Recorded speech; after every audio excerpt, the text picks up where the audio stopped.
nous voulons que le procureur général, près la Cour de cassation, entende en flagrance, parce que les faits sont flagrants. Tous les faits qui sont portés par notre plainte rentrent dans les 6 hypothèses de flagrance prévues par le Code de procédure pénale.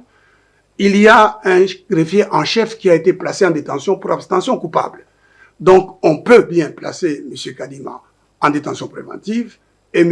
Peter Kazadi en détention préventive, les entendre sans désemparer, les traduire devant les juges compétents, si on respecte les règles et l'état des droits.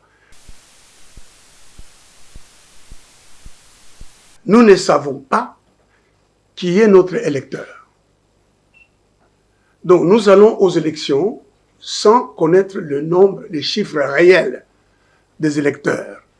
Il y a une différence entre les chiffres annoncés par la CENI et les chiffres qui ressortent des listes que nous avons pu avoir pas affichées et aussi de la cartographie.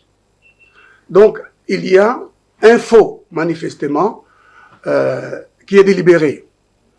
Les listes électorales doivent être publiées provisoirement pour permettre aux électeurs de vérifier leur nom et tous les autres éléments, les éléments textuels, mais aussi les autres éléments, et ainsi pouvoir poser le problème d'un contentieux quelconque à l'autorité compétente.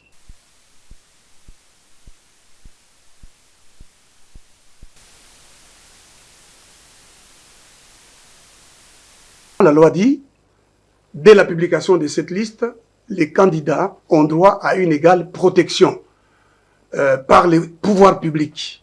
Ils doivent être protégés dès la publication de la liste, ils doivent être protégés pendant la campagne, ils ont droit à 25 policiers à charge du Trésor. Jusqu'à aujourd'hui, M. Peter Kazadi, qui est ministre de l'Intérieur, vice-premier ministre de l'Intérieur, s'est abstenu d'exécuter cette disposition importante qui réalise l'égalité de tous les candidats. Excusez-nous pour l'héritage, c'est la DA. Merci beaucoup.